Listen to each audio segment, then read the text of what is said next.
Good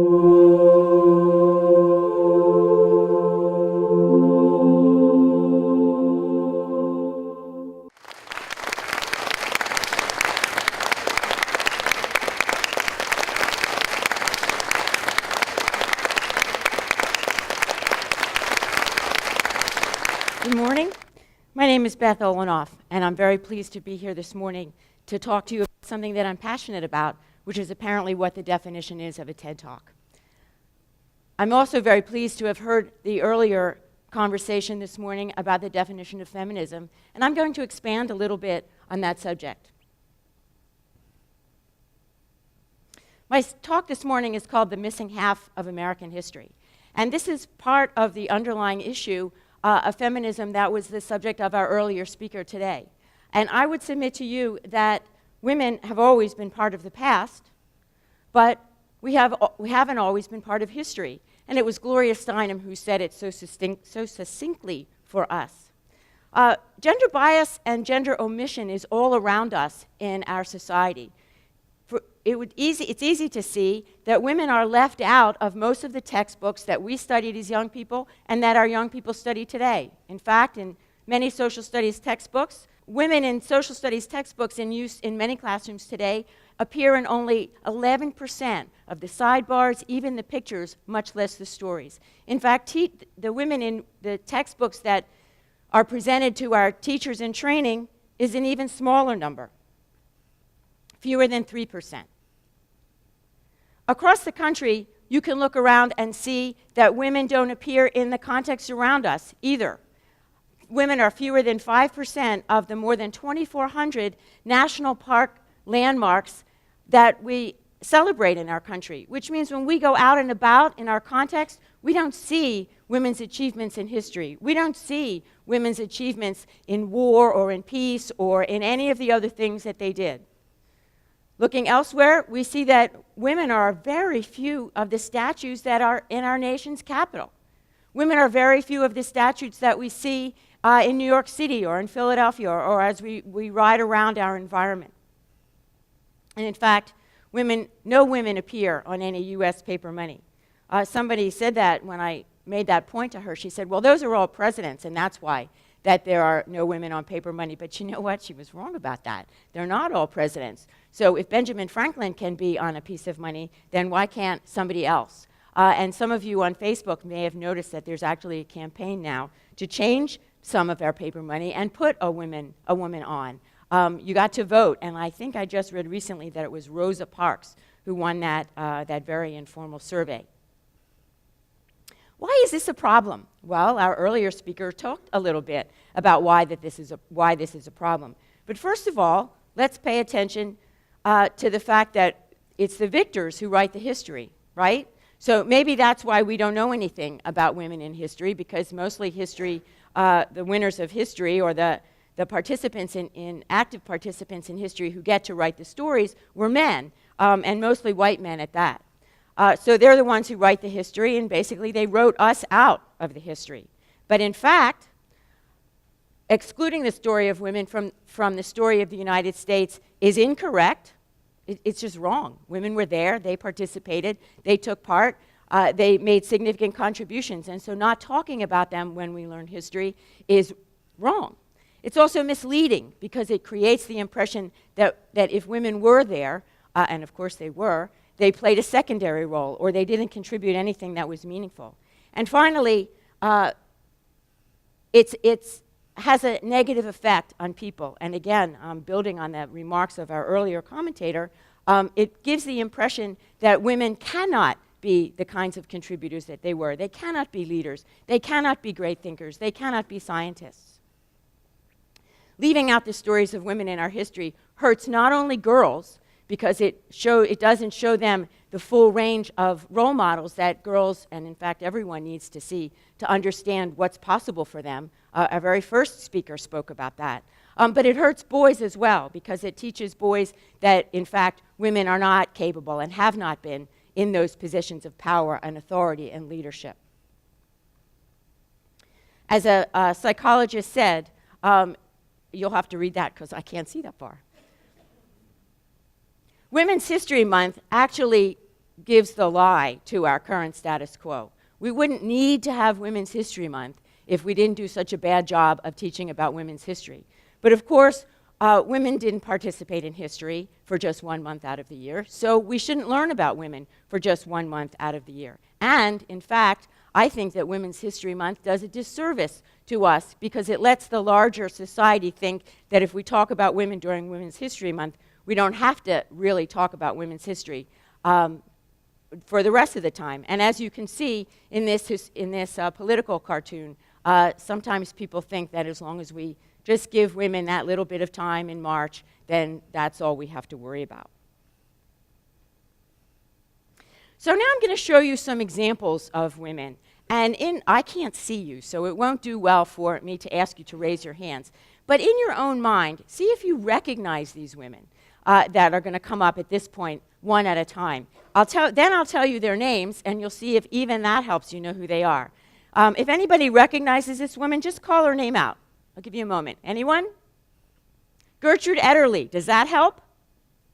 Gertrude Ederle was an Olympic champion in 1924, and then she went on to be the first woman to swim the English Channel. Now, 5 men had done that before she did, and she beat all of their times. And her record lasted for another 25 years. But nobody in this room knew her name. How about this woman? Anybody? Okay, her name is Grace Hopper. Does that help? Oh, my goodness. She invented COBOL. First programmer, excellent. But that was a man's voice that I heard. Who's this? What? Mary McLeod Bethune. Mary McLeod Bethune was born to former slaves. She was one of 17 children.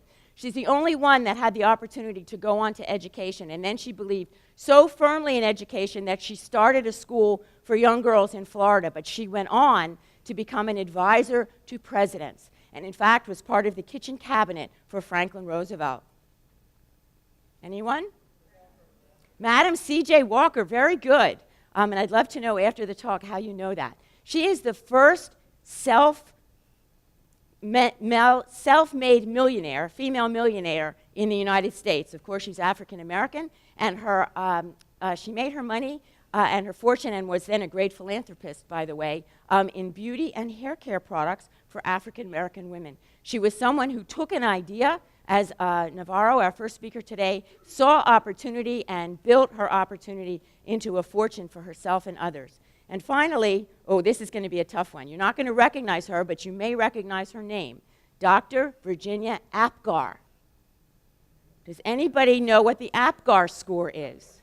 There you go. It's the baby test. She was an anesthesiologist and the first woman physician to be on the faculty at the medical school at Columbia University. And in that capacity, she developed this, it started as a respiratory test to evaluate babies when they're first born. And everyone in this room has had the Apgar score applied to them.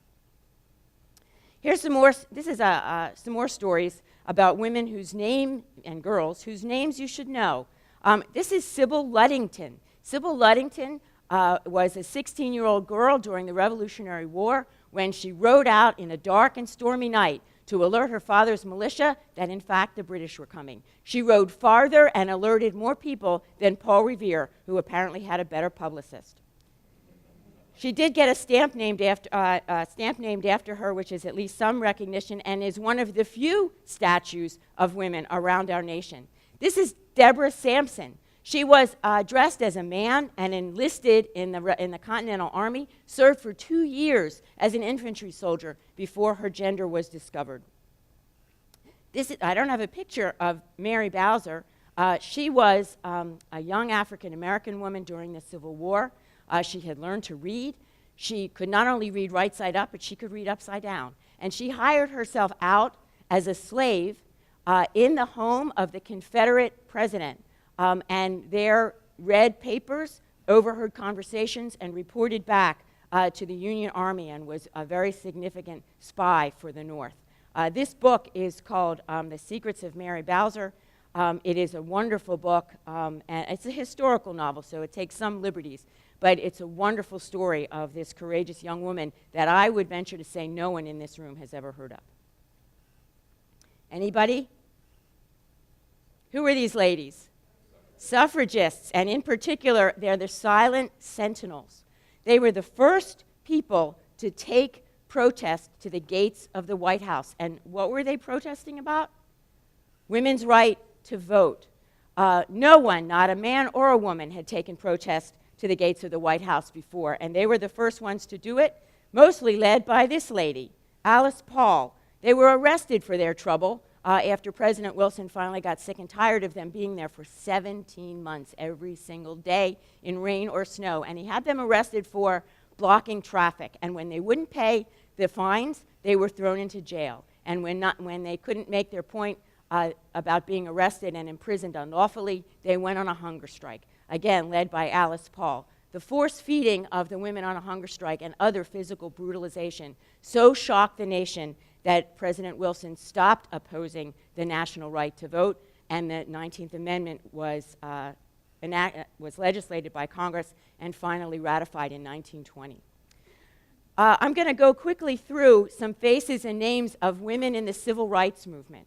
The civil rights movement obviously was such a significant event in our nation's history regarding race relations, but inside the civil rights movement itself, they had their own issues with the equality of women. Daisy Bates was the architect of the integration of Little Rock High School in Arkansas. That was the place where the president eventually called out federal troops. So significant because he put the weight of the federal government behind the integration of Little Rock High School, and it was Daisy Bates who coordinated that. This is Pauli Murray. She was one of the great thinkers of the Brown versus Board of Education cases. Thurgood Marshall, of course, who was the attorney in that case and later a Supreme Court justice, called her work the Civil Rights Bible, the work that she wrote, and we've never heard of her either. This is I Am Sick and Tired of Being Sick and Tired, Fannie Lou Hamer, who was one of the architects of the Freedom Summer and later went to the Democratic Convention in 1964, where her speech changed the tenor of the conversation and enabled the so-called Mississippi Democrats, who included people of both races, to be seated at the convention. And finally, this is Dorothy Height, who was one of the big five of the civil rights movement, and yet on the famous March on Washington, women were excluded from the podium, and she realized that discrimination against people of color was not the only kind of discrimination that she faced. Okay, we're going to go through some more faces and names very quickly, and again, I want you to think to yourself, do I know that person? Should I know that person? And why is it important that I know that person? Anybody? Clara Barton. She founded the American Red Cross during and after the Civil War. Now, who is that lovely lady? I'm sorry? Mae West. You need to go back and look at some photographs. This is Hedy Lamarr.